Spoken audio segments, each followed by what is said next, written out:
When the credits start rolling, but the movie keeps haunting you. Before, after. Then it's time to tune in to Dismembering Horror. We'll talk about what worked and also what didn't. We'll dissect every aspect. Maybe some of we shouldn't. He turned out to be a completely unreliable asshole. Take it away, boys. And take it away we will. Hello, Tim. Hello, Ryan. And hello, everyone. Thanks for being here. Welcome to Dismembering Horror. And I'm stopping myself from saying the usual intro that we are used to because our new fancy intro just did the legwork for me, and now I don't know what to say here. You already said everything you need to say, Ryan. You said hello to me, the most important thing. Okay, then. Then the next most important thing, saying hello to you all listening. Again, thanks for being here. Well, I could say she doesn't specify for us, so I'll specify. Welcome to episode 173 of Dismembering Horror. That's a lot. And today, that's a lot of episodes, Ryan. I just want to acknowledge that and point it out.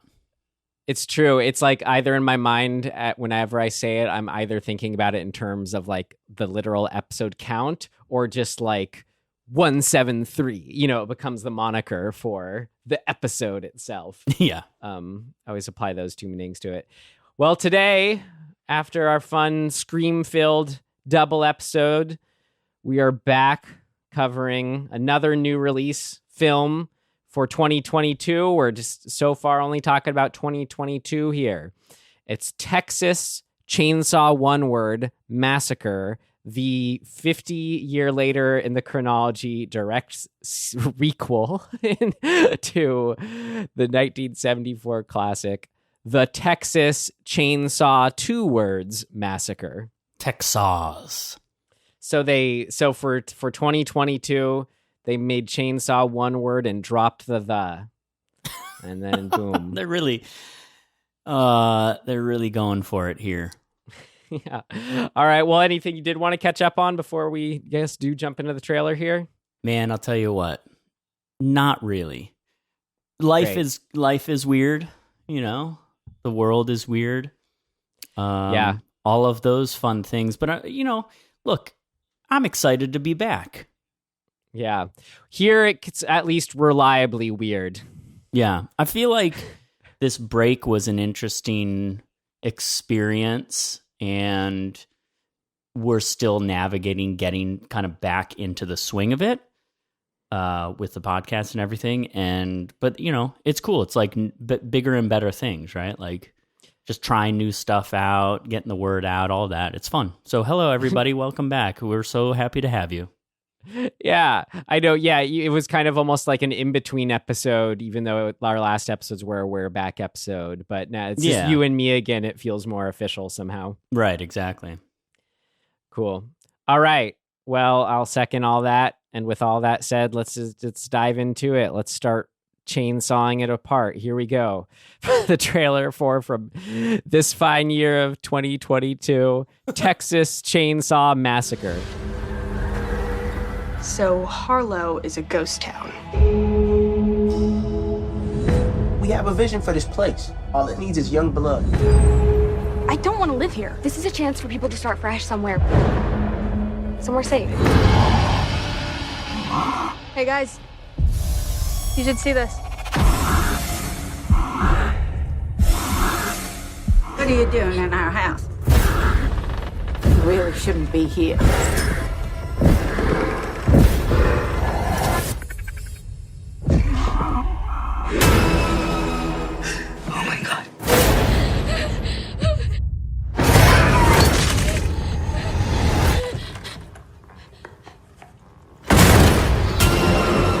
This is Hardesty. Sally, I'm afraid your old friend's back. All right. Well, so our ratings per our rating system, which is Tim and I talking to ourselves. Tim, would you tell yourself to avoid, stream, rent, or buy Texas Chainsaw Massacre? Well, we streamed it on Netflix I feel like that. Oh man, you know, I've got a fair number of like qualms, I guess, with this movie, but it is just enough fun, and there's some pretty intense like gore and like, you know, sort of the yell factor for me, I guess you would call it. Those were enough that I would give it a rent. I'm just thinking of there's that first distinct one where Leatherface bends, is it the guy's or girl's like arm backwards? The cop? The cop's arm back in the ambulance. Yeah. Once that sort of, we established that that's where we're going to go with this, I kind of felt like, yeah, it's worth a rent to me. Interesting. I think I'm I don't know where I'm at right now in my, or at least where I was at last night, maybe accurately in my movie going desires. I only wanted it to be over. I would, even though I know I'd want to watch this out of curiosity, just like I want to watch all the Texas Chainsaw Massacre movies I haven't seen. I haven't seen any since the sequel to oh God, I don't know. It's such a mess. The prequel one with Arlie Ermey. God. But I don't even know if I saw that one. I think was Jessica Biel in one of them? She was the name I was looking for. Yeah. So not since the back-to-back, the Jessica Biel one and its prequel, which was a direct prequel to that one, have I seen any. Okay. So I know there's a bunch since then. There's Leatherface. There's this like Chainsaw 3D. I think there's one more. I can't keep it straight. Anyway, we're back to it with this one. And I was saying, even though I know I would, just knowing me, I was going to see it at some point. At this, I don't know, just for what it was too. I only wanted to not be watching it. So, I mean, the accurate rating I would tell myself for that is to avoid it. Wow. I really had a terrible time watching it. I will mention the gore was good for sure, but it just made me that much sadder as to all that wasn't working about it. Well, and maybe don't you think so? I would want to know from your perspective, more importantly, what you love so much about the original. Yeah. And in order to contextualize why this one sucks for you. Yeah, I think that's largely how, I mean, of course, you can't not compare it and think in terms of what would I want to see from a sequel / spiritual successor, all that. Well, I feel like that just gets into everything in both what worked and what didn't work. So maybe we'll save it for then. I feel like it'll segue good then. So for now, all right, we're starting off with it's rare Tim and I deviate this month. Here's the thing. The reason that I even bring that up is because I think you and I have very different opinions of the original. I could quite honestly take or leave the original. I think there's cool stuff in it, but I don't love it. Like, it was never one that I was like, oh yeah. All right. So, I mean, yeah, I God, it's so funny. We were just talking about Scream in the last episode and toxic fandom, and now I'm just going to sound like one of those fans. I swear, like, it's fine. It's not, the original isn't ruined for me. You know, it's not like that at all or anything like that. I never think in those terms, honestly. Right. So I don't know. I just have plain defense on myself now that I'm not, I don't know, the worst maybe a toxic fan. But if I didn't like this and think it's bad, and of course can't help and think of terms. Anyway, I realized that because I was about to speak so high praise for the original. I truly consider it one of the all-time greats. You know, we recorded our sort of like what are our favorite films that aren't the greats, little snippets for our socials, and mentioned Texas Chainsaw Massacre. The original as a great. It is not just horror film wise, but my favorite like cut to black end frame moment of any movie.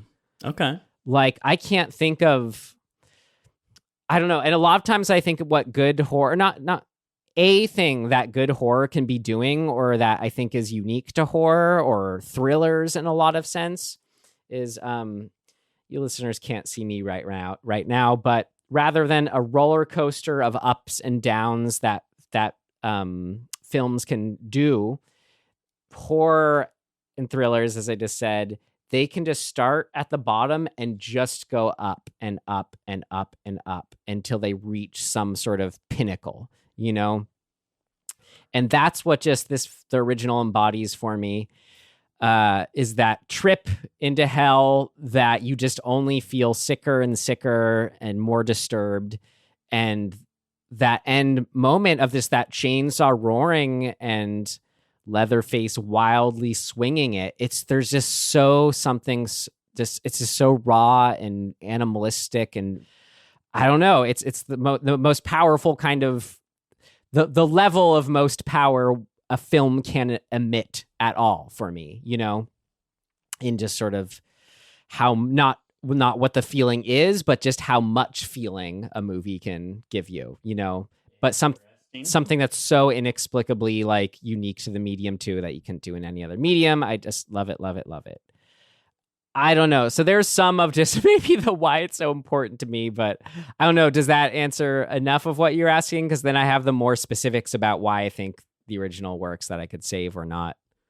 Yeah, I would save it. I think I get what you mean. I mean, it's sort of an essence thing, like it occupies an essence, or it occupies. Is that how you would say that? Occupies. It embodies an essence that is not matched in a lot of ways by other. It's very unique to itself. So yeah, I get that. I will say, like, the first time I saw it, probably, you know, high school or whatever, just put on, you know, the DVD or videotape, watched it in the living room, you know, on the TV across the room from me. I was kind of like, cool, kind of just like a slasher. I don't know, whatever.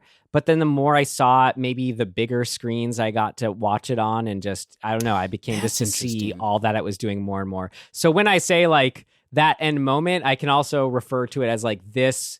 I saw it at a screening at, you know, right by you, the Vista Theater. That's like one of my all-time favorite movie-going experiences, is seeing this film in theaters. Okay, I can get behind that. I that makes a lot of sense, honestly, because I've never seen it on a big screen. I've only seen it at home, and I think I've only watched it maybe 3 times. So, you know, just different. It also is just a taste thing at the end of the day for me. Like, it's not, I think there's cool stuff in it, but generally speaking, it's not the style of horror that I tend to like the most. So whatever. So this one, you know, I wasn't really comparing it to anything. That's good. Yeah. So, you know, whatever. I almost started off just being like when it first started, and I was kind of okay with, you know, I don't know, before I was really kind of tuning out. I was ready just to sort of chalk it up like how I did the Wrong Turn remake we reviewed, where I was like, I like it more. They should have just not called it a Wrong Turn movie, you know? Yeah. So I agree with that. Kind of had those feelings with this one. But anyway, we got to get to our summary here. So you want to give us a quick summary? Sure. 40 some odd years later, 45 years later, whatever it is. A group of teenagers / what would you call them?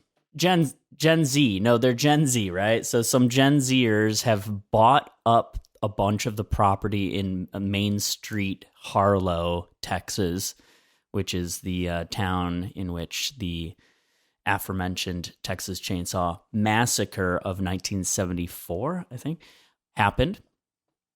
And when they get there, they're putting on some sort of big event. I think they're basically trying to through social media and such, promote the town as a new bastion of, like, I don't know, art and industry and commerce and blah, blah, blah for their peers.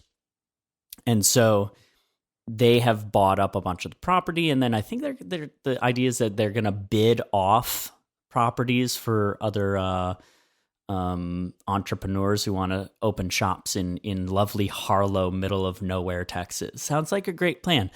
And it's not a great plan because one of the properties is still occupied by a elderly woman and her son. And lo and behold, it just so happens to be Leatherface and his mom. And when they force his mom... Not mom, but... Well, what would she be? I don't know. She was the... it's a... Not, I was going to say nursery. What's it called? Like a boarding... Oh, an orphanage. Yeah, orphanage. That's right. Yeah. Okay, yeah. All right, so... She's the house mother. Sure. His the matron. I don't know. His caretaker. Yeah, so they oust her. They say, "Yo, we bought this property. We've got the deed. You were supposed to vacate all that stuff." And this causes her to have an episode and ultimately die in the cop car, ambulance, whatever you want to call it, in Leatherface's arms. And Leatherface, he reestablishes his desire to chainsaw people. Because he's lost his mom, or whatever you want to call her, and and he turns his his anger toward everybody, but in particular the group of young Gen Zers who have caused all of this. And so really, then it's just a romp. It's a romp through the town, and he gets his chainsaw out of hiding, and he kills a lot of people pretty gruesomely. And I guess the interesting subtext, or I don't know if it's subtext so much, but side story or backstory of the presumably the lead of the movie, which we can talk about later, is that the younger sister of one of the main people who has established this whole plan of revitalizing this town has been kind of dragged along, but she is the victim of a school shooting that had happened somewhat recently, it seems. And so we see a lot of this through her eyes and through the trauma of that, and then having to survive this new trauma. And she does. So good for her. Nobody else does, though. Tim, that was the end. That was an excellent summary. Thanks. I've really been working hard on these. I still, as no fault of your own, though, I couldn't just help thinking, I don't care. I don't care. Oh, I guess I left out a pretty important aspect. The sole survivor of the original 1974 event has been looking for said Leatherface for the past 40 whatever years. And she is a marshal or cop of some sheriff, something like that, in a nearby town, I guess. And she gets the call. He's back. And she shows up in the third act to exact her revenge. Right. It doesn't work out well for her. The legendary horror icon Sally Hardesty. Right. Sorry, who's not played by the original actress, because that actress had passed away in real life. So we have a new actress who was in Mandy. So that's cool. That was she wasn't that. That was snark and sarcasm on my part too. I don't think you picked up on it. I never do. Great. I'm always forgiving everyone and going through guilt trips of like, I hate talking bad about these films. Any bad films, but I don't know, man. You're allowed space. To not like something. It's just like, these filmmakers are in this room with me. Have they given me permission? Say, hey man, tell us what you think of it. It's fine. It's cool. Like, I don't know. It's weird. I don't know. Well, I mean, it is what it is. It's like, you got to take it with a grain of salt, I guess. All right. And so do they. Yeah. They could just be like, whatever, guys. We don't care. You know what? Chances are they'll never hear our opinion. Yeah. All right, great. Well, whatever. We're here now, so let's do it. All right. Well, what I do like is that we can't accentuate the positive. At least we have that much. So let's go do that in our first section here. What worked? What worked? What worked for you? What worked for you? What worked for you? It worked like a charm. Smith. What worked? What worked for you? I think more and more in just any of these horror movies we're watching, Tim, and despite how I may feel about the movies as a whole, I just gotta say, like, actors, you're doing so much, like, to put yourself to these real life horrific places. Like, kudos, great job. Like, you brought it. I tip my hat to you all. Okay. I appreciate that one.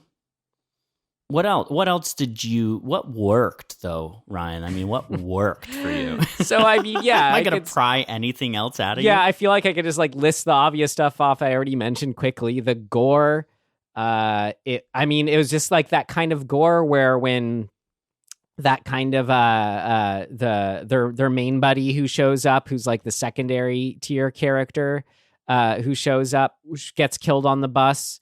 She's getting like pulled out of the bus or like shoved out of the bus. Anyway, she gets like a mid-torso chainsaw slice. And it just looked so real and seamless that it just sort of like my brain just did a thing of like there was just no distinguishment between like, oh, that's how it would really look or not. That's just an effect. There's no questioning whether there's CG or not there. It was just entirely seamless. So effects like that, truly incredible. Yeah, I guess I already said this, but it is the biggest strength of the movie for me. Is that like if you just want to see some crazy kills and really gruesome gore, yeah, this movie it delivers on that. The first kill, the arm break, is. You know what's great about it is that you the way that they set it up, you know what's coming, in that once Leatherface grabs the cop's arm, you go, oh, he's going to break that arm. There's just enough time for you to like have that thought. But then they do something that I think is really kind of setting a nice tone for the rest of the movie, because they're not just breaking the arm.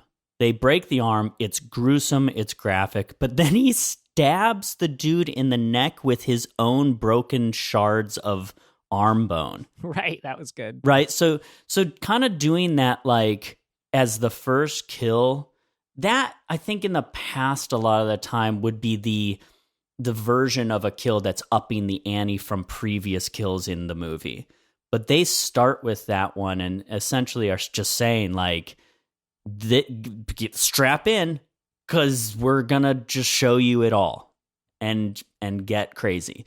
So I quite like that, partially because you know right away that if it's not for you, it happens early. You could turn it off.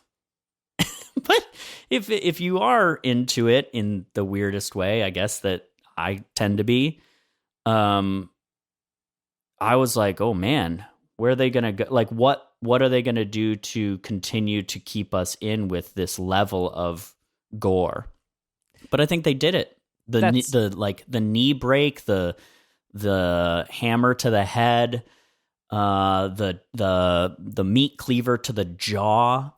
The one you described, cutting a woman in half through the torso.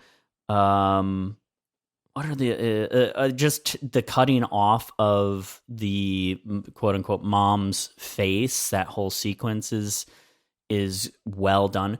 I mean, ultimately, to me, and I said this while I was watching it, the look and the kind of the content of the world is really well done to me. Like, I enjoyed all the kills. I enjoyed the sort of the set pieces insofar as like I thought they were interesting. I thought they were filmed well. I thought it was colored well and presented well professionally, and like I enjoyed all of that.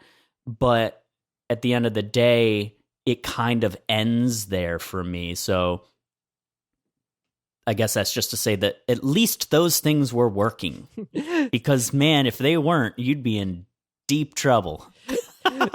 So that was just your whole spiel on this section, what worked. You're done. You're covered. Kind of. Yeah, kind of. No, I mean, there's a couple story things that I liked. Well, want to knock those out? Sure. Okay, so I had this thought. So, right when Sally shows up, so she shows up right at the end of the second act. And I paused it because I was like, where are we in the movie? We're just now getting her on the scene. And so it turns out it's almost exactly, the movie's only 80, what's the actual runtime? Did you look? 81 minutes. I figured it was 80, but let's call it 80 for the sake of argument. Close enough. So you essentially have 4 20-minute sections. That's what this movie is. First act is 20 minutes. The second act is 40 minutes. Third act is 20 minutes, right? So Sally shows up in town ready to battle it out with Leatherface at minute 57. So as close as you can get to the quote-unquote all is lost or dark night of the soul if you're using the, who was that? Pressfield, Save the Cat terminology. Sid Field. But anyway, it's the end of the second act, however you want to frame it. I had this thought when she says, she has this moment where she's standing in front of Leatherface, and it was almost, I thought to myself, this shouldn't necessarily work in the context of the movie because she's shown up late and she has a chance to kill this guy that she's been looking for 40 whatever years, and she doesn't do it. She's holding the gun being like, do you remember me? Tell me that you remember me. Give me that moment of recognition. And he kind of doesn't. And I realized, I think what the writers were trying to accomplish, and I think they did accomplish, is that they're putting a mirror up to this desire for recognition with her and her trauma. And that is up against this Gen Z trope of, I mean, maybe it's not a trope, it's just the world we live in. We live in this digital desire for recognition. TikTok, Snapchat, Instagram, all of those things are the goal with engaging in those things. The way that construct is set up is to be validation and recognition seeking. You're looking for likes, you're looking for views, you're looking for shares, right? You need that recognition. And so I was like, oh, that's actually pretty cool. That's a cool, smart kind of duality duality of these characters. You have the old generation, and her whole life has revolved around this moment. And in that moment, she's asking for him to give her recognition. And all of the kids, I'm calling them kids like I'm some ancient dude, but sometimes I feel like I am generationally. But all of the Gen Zers, that's their life too. And in both cases, the desire for recognition, the desire for that in the face of this presumably unstoppable force that is Leatherface, costs them their lives. And I was like, I kind of dig that. Like, I dig the way that that's built up and that in that moment, because it does subvert the trope of not killing the killer when you have the chance. And so I was like, that's cool. Did it make the whole movie work? No. But at least it was something. It wasn't so vapid and gratuitous of a movie where it's just, let's just chop people up. So hopefully I'm not reaching in my assessment of that was intentional. I always want to say, I don't know, you probably have that take is probably an original observation on this film. It's possible. I can, I mentioned the actors. I can specifically shout out like by the end, I'll have, if this was kind of a worked, didn't work thing for me, but there were shots by the end that I thought the actor playing Leatherface, he embodied the physique really well. There were some specific shots where he was running kind of in wide shots, and I'm like, okay, he has like the lumbering, Mark Burnham. Yeah, he got the lumbering gait right. Felt good. Now, so. I didn't look this up. Is he the same actor from the original movie? No, man, you do got to brush up on Texas Chainsaw. I feel like you got to have your love affair with it in this lifetime, because that's Gunnar Hansen is the original. Okay. And he wrote, I haven't read it, but he wrote, it's apparently a really good book all on the making of, but Gunnar Hansen. Okay. Know his name, Tim. Remember this name. Yeah, no. So he passed away, unfortunately. Gotcha. I mean, yeah, this is like even further after the fact than the Halloween requel. I mean, we're just really stretching it now on these original players getting up there. Yeah. So do we have anything else good to say about this then? Yes. I will say, just as far as answering the question of like, okay, well, the what if where Leatherface is still around, where is he, where he's been up to, I totally liked just fine and bought, yeah, he's living in the closest thing to some kind of family unit he has in hiding in a pseudo town. Like I bought that. Him just left with this maternal figure. Cool, good, great. I was down with all that. Here's some things. This will kind of segue for us in a way, were some very small aspects that were working in the sense of like what I would want from a Texas Chainsaw Massacre requel, remake, whatever. Which so much like it comes down to capturing a sort of spirit, tone, feel thing, right? Was the imagery and some shots of the dead sunflowers specifically. I love that. I absolutely love that. And the opening, I hesitate to call it music, just like the original soundtrack of the original Texas Chainsaw Massacre, where it's almost like a bed of sounds, yet it is the score. But I just thought the sort of like coming up from black over the first titles or whatever, like that soundscape / score, like that captured it. That was doing it. And then there's this, one specific shot of the dead sunflowers kind of in a nice close up where I mean, and now maybe this is our segue, but like if those sounds with like that image were just like it for an opening shot, like, or just something towards the beginning, kind of like the dead armadillo at the beginning of the other one. And, sorry, it's the decomposing corpse at the beginning of the original one and all the setups. I don't know. It was like actually getting at that vibe and feel. So it was cool to see. I think what I would have wanted exist, if I had to pick one place where what I would have wanted from this film to exist, where it does exist in this film, it would be, sunflower imagery, the openings, music. Yeah, I think that's fair. I think you're right, though, that there are images or shots or various moments throughout that do kind of encapsulate the certain feelings that I think I recall from the original, but the movie itself never.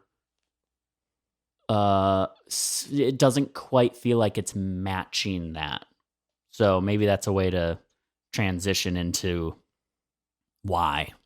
In our next section, what did not work? It's not ready yet. Seems to work okay. No, something important's missing.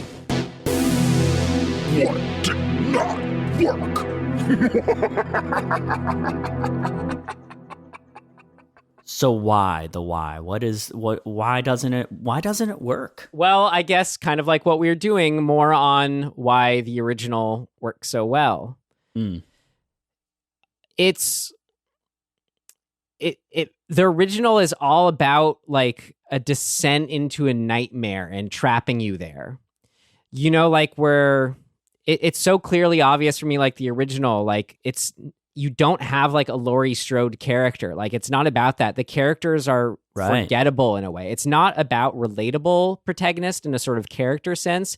It's an experiential relatability of, I am trapped with these people down to Sally at a certain point, this person just in this like wackadoo, just hell on earth situation of this dinner table scene, let's say. Right. And having this, what looks like essentially a still living corpse sucking on my finger. Like, that's probably one of the most disturbing things in any movie ever, and will always be, right?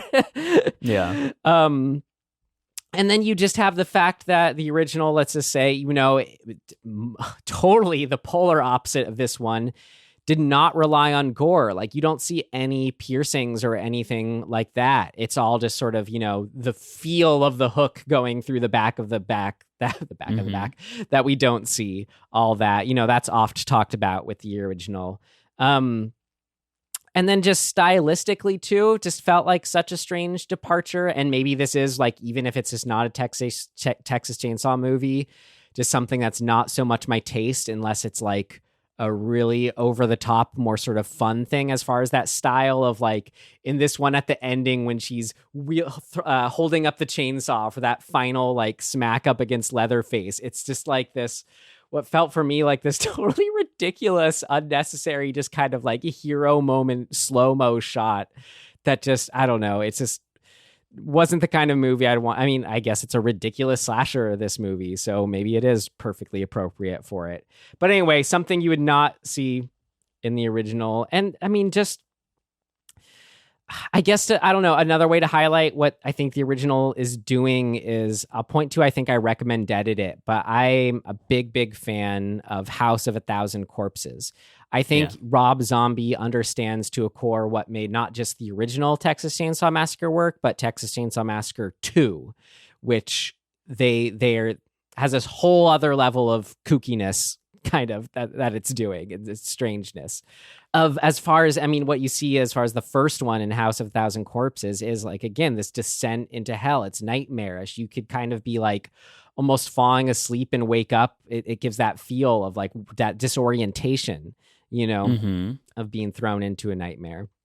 And I think a lot of that comes from a simplicity in the storytelling.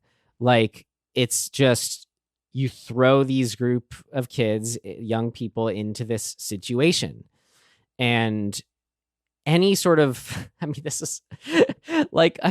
sort of themes that come out of it are just that much more powerful because they're just feel that much more, I don't know, grounded or like experiential. It's just the experience of being with, like, we aren't thinking when we're watching the original, oh, this is a family that's,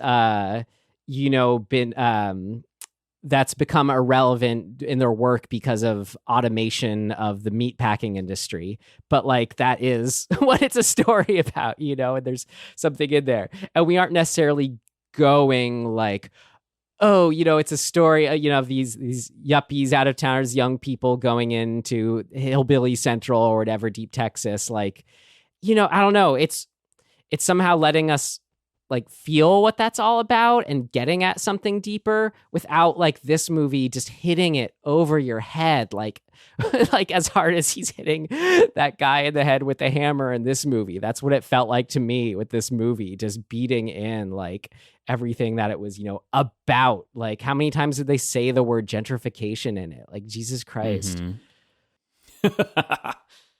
Yeah. There's a part of me that almost felt like I was watching a totally different movie than a Texas Chainsaw Massacre movie, and then somebody just said, "Oh, actually, let's just like give the killer a chainsaw instead, and call it a Texas Chainsaw Massacre movie." Right? That's what the Wrong Turn remake, which I liked way more, but same idea as far as exactly. So.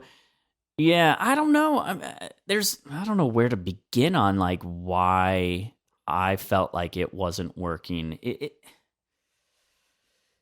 I guess kind of to your point, another way of saying it is that it felt really heavy-handed. Yeah, man. And it just was like, yeah, we get it. But there's little details. It's like it's almost like, in a way, they seem like they were trying too hard to like hit all of the beats of a story that we're told you should hit. Right, like exactly. But, like in doing so, a lot of them almost didn't make sense to me. No, I mean exactly. Like, did we need the fact that did we need a character who survived a school shooting? Dude, I mean, honestly, that whole thing, I just was like, what are we doing? Right? What are we talking about? How, I guess, if we have to really think hard to figure out how that's relevant to the story, if it's just that, okay, this character has this backstory, it better inform where the experience of this movie leads to for that character. And really, to me, the only moment that it even suggested that it was informing that was when she shows up with the rifle at the end. But then I'm like, okay, so then is the message that we're pro-gun? Well, it just becomes muddy and murky and weird and like confusing to me. Yeah, yes, agreed.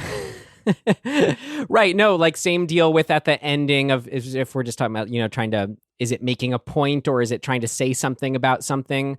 Like same with Sally's trajectory of like telling her at the end, you have to kill him, otherwise it's going to haunt you forever. I'm like, okay, so that is like the movie just saying like we should kill our murderer? Like what? To me, what the attempt is that they're saying it's a metaphor for trauma. Yeah, well, but that's fine from a writing point of view if you want to start there. But I think it's always a dangerous prospect to have characters saying the metaphor out loud. Yeah. Like it feels weird. Well, as far as I wanted to say more just too on like we were asking where did this idea of her surviving a school shooting come from? It almost felt like it could have organically come up in the moment when we learn about it, where I mean, like maybe in the writing of it, where it's sort of they're playing on the idea of like where they're figuring each other out, her with the deep state Texas boy, and they're kind of getting to know each other. So it's like it was almost written, it felt like in the moment, as she's surprising him with like, oh, like right as soon as he starts to try to peg her as like, privileged, like you haven't seen any, bad thing in your whole life. She's basically like, I survived a shooting actually. So it just felt like a way just to, in that moment, allow him to see her a certain way.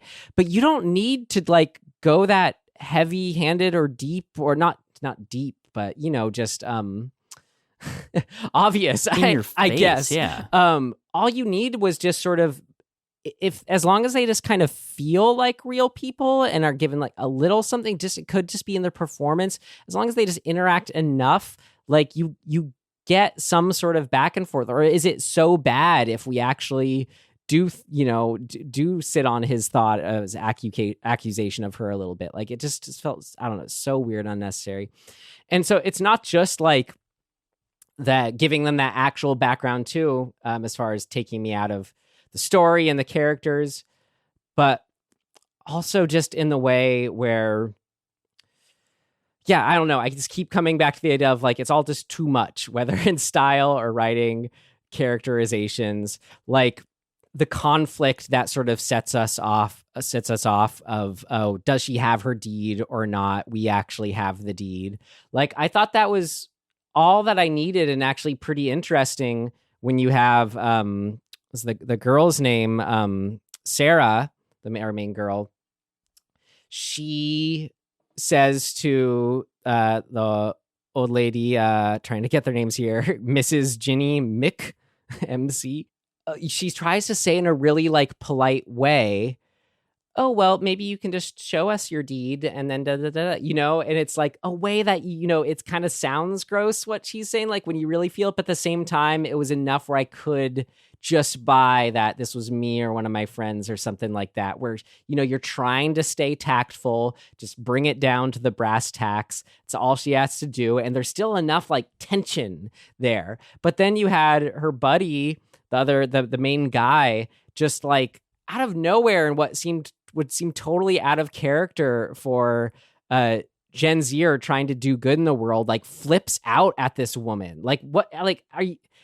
Like I think that their justification was that he's seen this, the rebel battle flag, the whatever that's called, the stars and bars or whatever it is, Confederate flag, and that is so evocative for him to be like, you know what, screw whoever's in there, like we're not putting up with that anymore. And so his character, intensity and motivation in that moment is driven by that.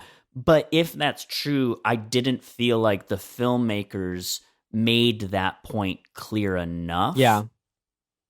Because, like, in the moment, it just feels like they're like, actually, he kind of says it. He's like, you got to take that down before everybody shows up because it's a bad look or whatever he says. And that's it. Not, dude, this is unacceptable for me as a black person in America to see today anymore, and I'm really, really upset by it. Yeah. Because if he had kind of gone there, I think we would have been like, yeah, I'm with you, and yeah, you are justified in being wound up by it. But it's almost played off as like, I'm not cool with this. And that's not enough. Right. It was that kind of winding up. Like, again, I definitely had that thought and being like, I know I'm not this person. I'm not going to relate the same way he's supposed to here. But it just felt like such a sort of forced escalation of, we need to have her freak out here. What if we get her to the point where she has a heart attacks? It just felt like it was all this sort of cheap escalation to get there that just did not work. Right. No, I totally agree. There's a lot of moments that just didn't feel, I don't know if the word, like, organic in their sort of progression, maybe is the way to put it, where I didn't entirely believe people in a lot of the moments of story conflict, not the fight scenes. Like, the fight scenes are fine, whatever. But the actual story conflict, how they address each other and how they kind of interact in those moments, never really felt correct or human or believable. Like, for example, when that dude, I don't remember his name, when he comes out and his jaw is hacked up and he's still alive. Richter. Okay, wow, that's a cool name. So when Richter comes out and he's hacked up, and the bank woman who gets cut in half ultimately, she sees that. Like, she sees that he's been attacked. I guess you could maybe argue that she doesn't know that it was an attack, but I don't know how you don't make that assumption. And she just gets back on the bus and kind of just sits there and is like, everybody just like, don't say anything, be quiet. It's like, dude, I know that like the story is needing you to stay there, but that's unacceptable. Somebody just got violently injured, presumably killed, and you're just like gonna not say anything about it? Well, no, like, it was, yeah. Wouldn't you get on the bus and be like, everybody stop what you're doing? Everybody right now, we have an incredibly serious situation. I don't want people to panic, but we need to sort this out right now and get ready to protect ourselves because something bad just happened. And none of that happens. And I get why from a, I guess from needing the story to go where it's going to go. But find a better way to justify not panicking. Because I had to be like, I guess maybe she's in shock and then that's an okay non-response because she doesn't know how to deal with it. I guess. I'm going to fill in the blank. I just, it's not good. Like, if you're asking the audience to do that, like, come on. My moment of that, my equivalent moment of that was at the way, way, way end when it's like cuts to, it's the next morning after they went through this whole thing and they're driving away. They make like some kind of laughing quip to each other. I'm like, I know. Wait, what? Come on. Like, what? After what you just went through? Like, what is this movie trying to be anymore? That may be one of my most critical qualms with film in general. When there's like these intense experiences and then the characters just kind of carry on. I'm like, dude, that's not how the world works. I mean, do I have to like list what they just witnessed to? Like think of it, even if they didn't just watch an entire bus full of people that they were on get massacred by a crazed man in a chainsaw. Just take out that happened, and you had to have plenty to leave them speechless for the next 2 weeks, you know? Yes. It's not acceptable. I also, and this is just me being hypercritical, I guess. But my immediate thought when it's the next day and they're walking to the car was, okay, well, the sun's at about 10 o'clock, in the morning. Like, it's high enough for it to be like there's a fair amount of time has passed. Because the last time we saw them, it was the middle of the night or early morning, but it's still the nighttime, right? So let's even say it's 3 or 4 a.m. the last time we've seen them. 6 hours have gone by and they're now just walking to their car. Like, and we're meant to believe that it's moments later. And stuff like that annoys me. And then to your point, their demeanor suggests that a bunch of time has gone by, enough for them to kind of be like, whoo, that was crazy. I guess I won't move here. All right. We're trying to keep these shorter now. So I'm just going to start running down what I have left. You stop me or I'll stop myself if we go down Sounds more. good. Yeah, kind of like everything we've been talking about, just little story character things that totally took me out of it. You have with the moment Sally left them alone in the car, she seemed like literally the last person in the world who would ever do that to anyone based off of her previous experience. Right. I did not understand. This is a little one, and it was more just almost a question for you. Like, I was just trying so hard to understand what Rutherford, what was his name? I just said Richter, the local guy. What was his reason for taking their keys? Like, didn't he he said, I'll take your keys and I'm only going to give them back if you show me your deed or prove that you have the deed. Wouldn't he just want them out of there? I thought that is one of the stupidest contrivances I've ever seen. Okay, great. And then it made no sense. It's dumb. It's just not it's literally the writers being like, how do we get them to not just drive away? Okay, have him take the keys. Why? Because he's mad. Yep. Okay, great. Why is he mad? I don't know. So Leatherface, I did not like that they called him Leatherface within this movie. It felt kind of the like Han Solo getting his name Solo moment, Sure, yeah. It's just felt weird. I mentioned liking his kind of performance by the end, but overall, in the kind of his character moments, if you want to call it that, for Leatherface, he didn't capture the way I always thought of Leatherface in the originals is like he's a big baby. And that just wasn't at all captured in this one for me. There was a bit too much kind of, I don't know, intelligence or age or something behind him that felt weird. I didn't like his reveal. It just felt a little too haphazard, or I was wondering if it like was really him or not. Like, I don't know. I thought just the way he even physically, I didn't maybe like seeing his face. I don't know. I thought the way that was revealed, I was actually questioning of like, oh, it's actually, this is usually a story where he's got his brothers around or whatever. I don't know. It could have been someone else. I don't know. Just didn't feel right at first. By the end, I was on board with their portrayal of Leatherface, but something at the beginning was throwing me off. And just the fact that Sally, this was my snide comment at the beginning, like Sally is not like Laurie Strode. Like Laurie Strode was enough of a character. Like we get a sense of who she was as a person in the original, and they followed through with that in these requels. Like, as I just said, like the characters in the original Texas Chainsaw, they aren't supposed to be, they're not characters in the same regard. So no, it just felt so weird to have this movie and to be far enough along in these requels of, I don't know, where it just felt like it was taking a direct page from the Halloween reboot requel of bringing back Laurie Strode, where it just as like, okay, that worked. So we're doing it with Sally and trying to make this big deal out of her. Like, I don't know. Yeah. You could still it's shoehorned. It's just so shoehorned in though. Yeah. And like I said before, she literally doesn't show up in the movie until the 50th minute of an 80-minute long movie. Like, so why? And then she's taken out pretty quickly anyway. So what's the point?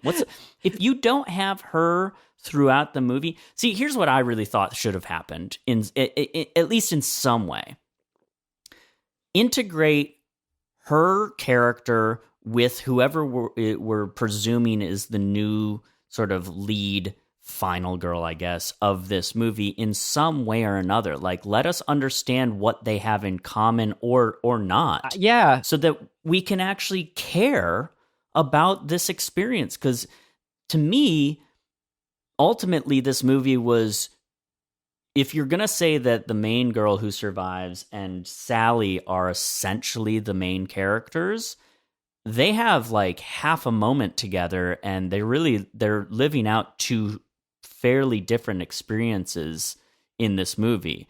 Why are those things not intertwined somehow?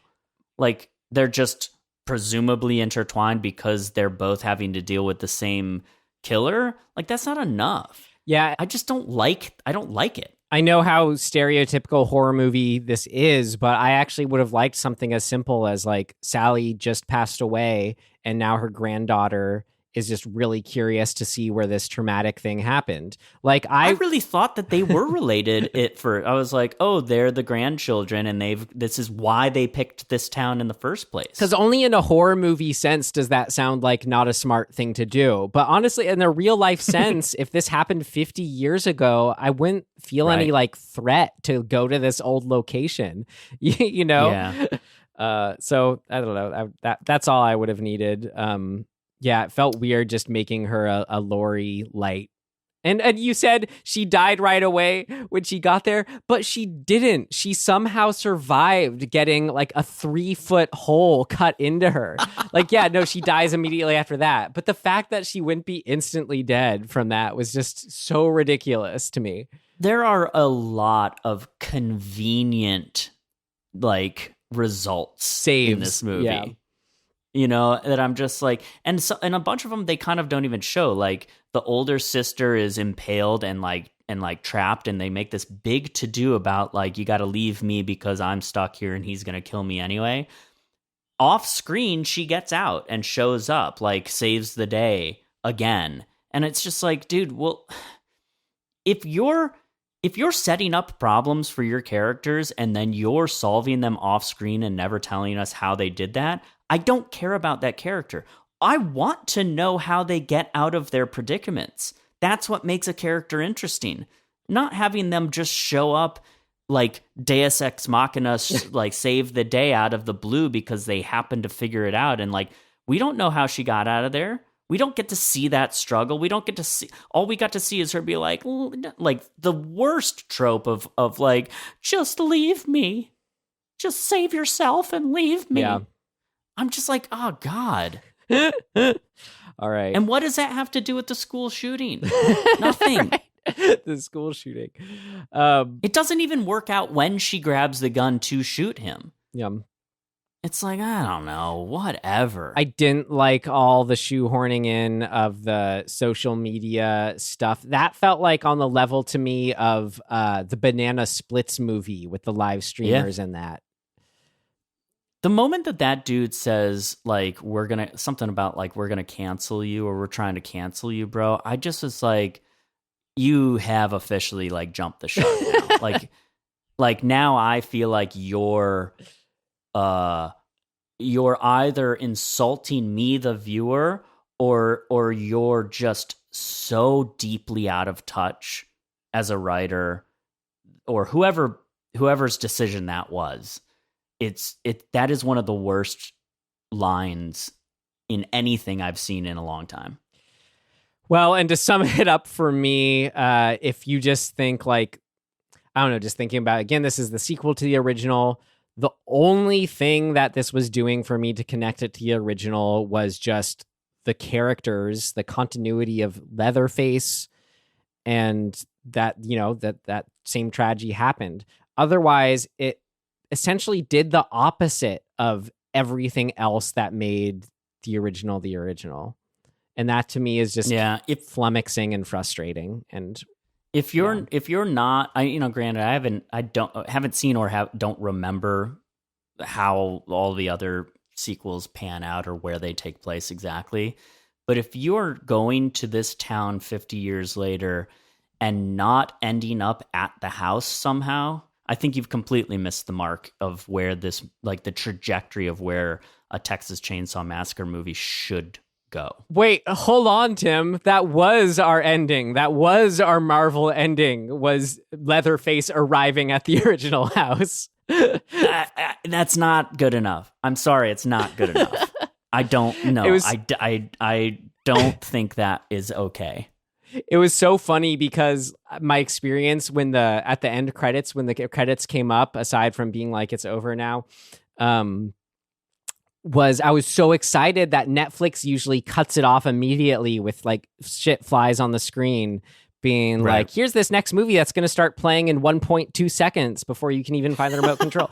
I hate it. So that ticking time bomb of you better do something or else they're going to keep showing you other stuff. I'm like, wow, that's so nice of Netflix to not have it. Oh no, that's because there's going to be some little fucking tag at the end. Fun, like some stupid Marvel. Sorry, I like it. Works in the Marvel movies, but you know what I mean? How it's sort of helped come to be very common of everything has to be you're just doing ongoing it to thing. do it. That's dumb. Yeah. Oh man. Yeah. And no, that's not good enough. Sorry. Threatening us with future ones. All right. I can leave it with that for what did not work. But I do have some fun things of note that will give us some more to chew on. So should we get to that? Yes, we should. All right. Here we go. Things of note.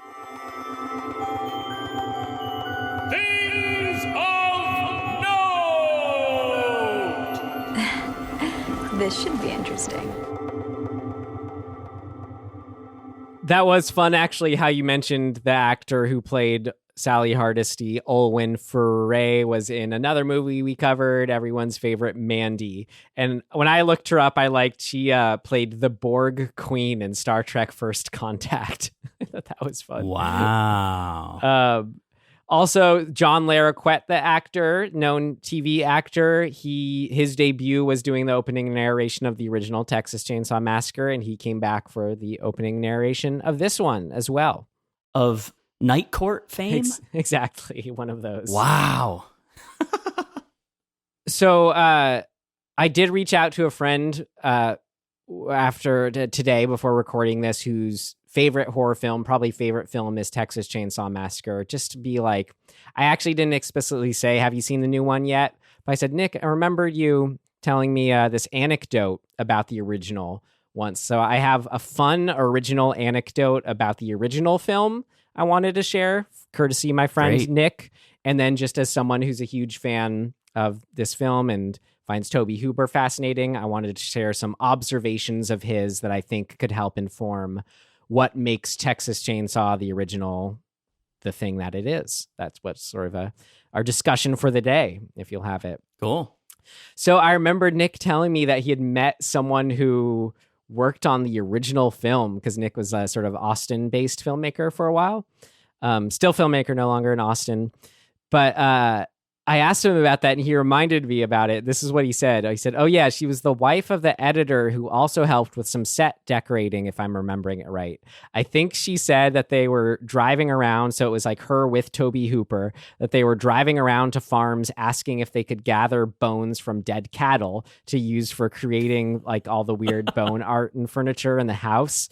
And then he said what she said that I just thought was so great and captured the very like Texas indie spirit behind this all. You know, there's a lot of stuff that's like about, like, was this film's funded by mob mafia people. I don't know. Anyway, she said at one point, Hooper went up to a house alone, told them to wait in the car behind. And then when he came back, he just had a sack full of money. And It was basically like, all right, we could start shooting again kind of thing. What? How bizarre.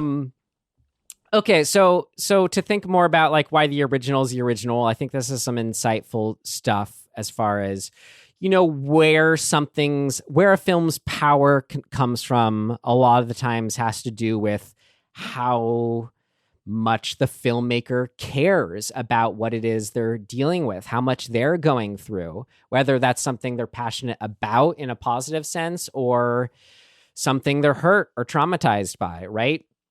So this is some interesting insight into this. From my friend Nick, he said, one thing I've tried and mostly failed convincing people of is that the original Texas Chainsaw is heavily indebted to 2001: A Space Odyssey. I think if you watch them back to back, you'll see the similarities. They both start with the bones and monoliths, the desecrated grave. Then there's the journey to the moon, Grandpa's grave. Both explore humanity's relationship with technology, chainsaws, slaughterbolt guns, HAL relationship. Both end with a transformative pseudo-psychedelic experience. A good trip for Dave, a bad trip for Sally, involving quick cut close-ups of eyeballs. The big difference between the two, apart from the obvious genre differences, is that 2001... this is where I really thought was interesting. 2001 embodies the hippie optimism of the late 60s. Remember, that came out in 68. But Texas Chainsaw is the disillusioned aftermath of the failed hippie dream. Hooper has acknowledged that Kubrick was one of his idols, and he's also acknowledged that the failure of the hippie dream is a major theme in his work. He says it's a stretch to call Chainsaw a remake of 2001, of course, but I think there's a very strong argument that it's sort of an answer to Kubrick's film. None of the sequels, remakes pick up on this trend, which may explain why they have had such so-so results. Yeah, even, maybe where I'll extend from what Nick's saying here, where I don't even know if it's an answer to Kubrick's film, but I can definitely see that this was made by someone who would be a huge fan of 2001: A Space Odyssey, who had a lot of hope in the hippie movement, who then, exactly like he said, went through a heavy depression and disillusionment when that wasn't working out. And I feel like that is what's captured so much in the original film, is that disillusionment. I don't know. I thought that was interesting. Any thoughts on that?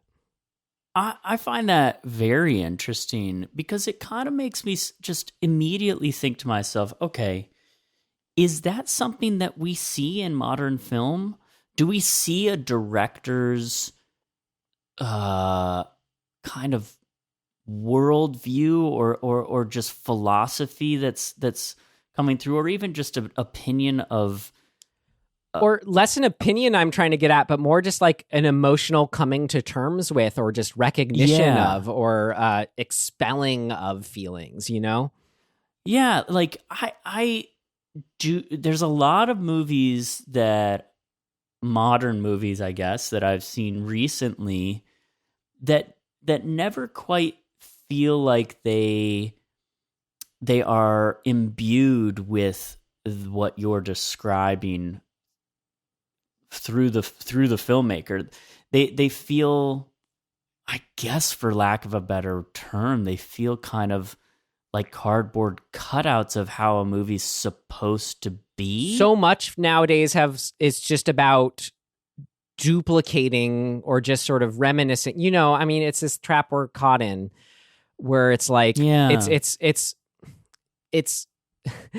things that are they're totally lacking substantiveness, any kind of depth of feeling. It's sort of like the same thing what we see a lot of like humor in films these days that falls flat. I don't know, where it's or being too like too winky, I guess is what I'm trying to say, where like nothing can be taken seriously. Like, I don't know, I see that. I've sort of talked about it before, but that's sort of a common thing in movies nowadays. It feels like is we're so, I don't know, just all caught up in being afraid to be seen for emotional people who care a lot about things, that we're just so quick to just sort of, be be cynical and sort of cover that up and not be willing to go there, because I think it is a scary thing to try to share something that's so real and important to you, and then to have it not work artistically and fall flat. I mean, God, that's a fun feeling, but it's also the only way you do ever get something that's important. So yeah, the cynicism problem is a big one. Yeah, I see it so much. But then you have movies like Robert Eggers movies or Ari Aster's movies that, or Panos Cosmatos movies, like they really feel like they are drawing from a deep emotional something, whatever that something is. Right. I feel like, oh man, I'm getting the filmmaker's like soul. Yep. Through this movie, and then you have this whole other thing that we experience with a lot of other movies that I just go, okay, well, it looks pretty. Right, which is my saying to this one, the gore looked good. Like, right. So very interesting. Well, I just wonder why that's happening. Is that happening because the people who are in control are stifling the director's vision? I think that does happen. I think like anything that's dysfunctional in our world today, it's very chicken and the egg. It's very, there's this sort of, to reference the monolith again, it's a monolithic just sort of personality to our culture that sort of is afraid to fail with our heart on our sleeves, you know? Yeah, definitely. But you referenced, I mean, at first I almost thought just Mandy, but also, you know what, The Lighthouse, all those films they get to sort of reference, like what I set up earlier, what horror movies can do. They do that straight upward trajectory where by the end we're just off, we're into it. And I think the way Nick described it is kind of what I was getting at. The structure of the original Texas Chainsaw, or something about it, as well as 2001, is the transformative pseudo psychedelic experience. Like that, I think is pretty spot on, and I can definitely see that overlap there. Well, and isn't that the point too, in a lot of ways, of storytelling is to move through this story and have a transformative experience, either for the characters or for the viewer, or both. Like ideally both. Right. Ideally, in a film like this, we are just with that final girl as it is in a lot of these cases, you know? Yeah. Just some finishing thoughts from him, more on Hooper, just to wrap it up here. And this is a RecommenDEADtion from him, so maybe that's a way to transition to. But he says, Hooper's semi-autobiographical novel, Midnight Movie, which I looked into. It's kind of like about a filmmaker putting on, I think, a screening or making a movie, and then it has a whole, like, a book that's a mockumentary. I don't know if we have a word for that. But I don't know. You know, where horror stuff goes down, but it's at the same time is very real life and semi-autobiographical.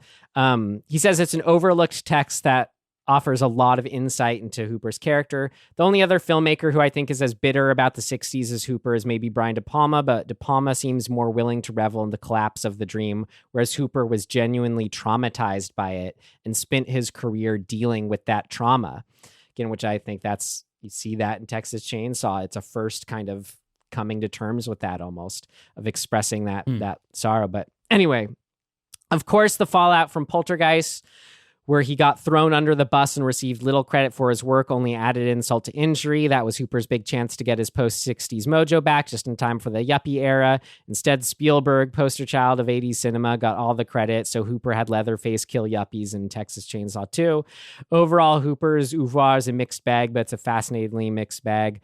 The more you dig into his life and movies, the more everything makes sense. Texas Chainsaw is a miracle of a movie that shouldn't have been as good as it is, but it is that good, and Hooper was never quite able to repeat that magic trick. He's a great filmmaker regardless, even though that's his only great movie. I find his entire body of work sad and fun and rewarding. A good Texas boy. That's all that courtesy my friend Nick. Interesting. Very interesting. Yeah. Thanks, Nick. Yeah. So, with Nick's RecommenDEADtion of Midnight Movie there, I think we can transition to that and wrap up talking about everything Texas Chainsaw Massacre. Almost said the Texas. Texas. All right. Do you have a recommendation for us, Tim? Yes, I have one, folks. Britt and I went to the theater and saw The King's Man. Tim, I'm jealous. I love those first two, and I haven't seen it, and I don't know why yet. I'm just jealous. Great. I hope you're recommending it, so it's good to hear it's good. I am recommending it. It is so freaking good. It's doing, I guess, partially this is a taste thing, I guess, whatever, but it's so successful at doing what makes the first two Kingsman movies good and fun, but putting it into this context, this true historical context. And the way that those two things work together is goddamn incredible. It's so good. I was astonished. I had zero expectations going in, but Ray Fiennes is the lead, and he is always amazing. So you kind of can't go wrong with him. But the historical stuff and how they inject him into these moments of history and sort of weave this story around historical factual stuff, but also kind of the mythos of how we look at those historical moments in now in particular, whether they're glorified or they're sort of just become, I guess, these tales that you don't really know what the truth is.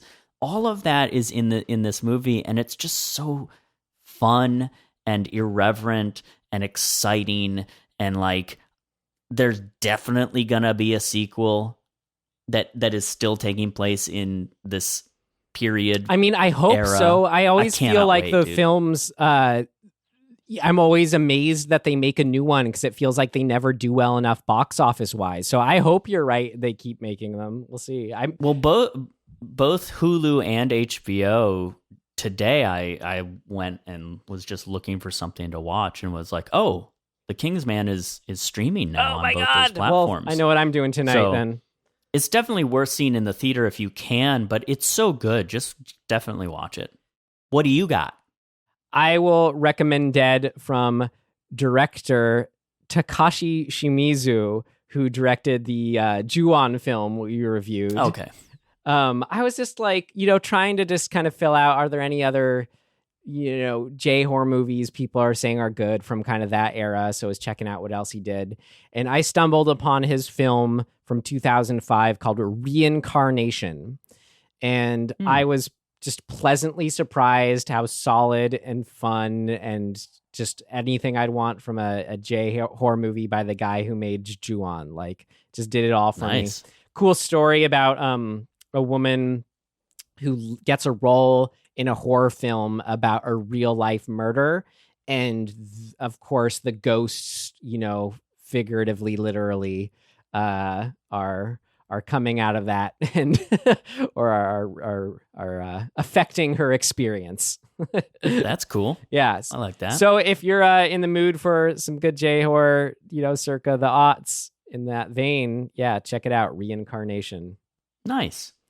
All right. And looking at our calendar ahead, we saw that our next episode in 2 weeks would be falling on St. Patrick's Day. That's or right. as I like to call it, Leprechaun's Day. So we thought, what better opportunity in the spirit of just continuing to see these years later reboots, requels, what better opportunity to finally, I know Tim was so excited to see the new Leprechaun film, Leprechaun Returns from 2018. So folks, it's truly a dream of mine. It is. No, I mean, my friend Andy and I, who kind of it inspired me to make this show. We'd watch horror movies together. A series we watched through was all the Leprechaun films. So I'm very excited to see the new one here. Yeah, he came on our show to talk about Event Horizon. He and I watched all the Leprechaun films. So very excited to follow up with the new Leprechaun That's so funny. Yeah, I'm looking forward to it. I watched the original, I don't know, 4 or 5 years ago, probably something like that. And I don't even know what to think of it. It's not my thing. I'll tell you that much. Well, but we watched the trailer for the new one, and I was like, whoa, that actually kind of looks cool. I don't know. Let's check it out. Yeah, exactly. We aren't doing it just because of it, but it passed the trailer test for Tim, so that's why we'll be coming at you. Great. Also, I think it's so funny that you're right. These first 3 films of for this year that we're doing are, they're existing IP. They're like sequel, prequel, whatever you want to call them. Prequel, requel, sequel, requel, reboot, requel, sequel, prequels. Well, let's or something to that effect. We'll perhaps be breaking the trend after Leprechaun returns.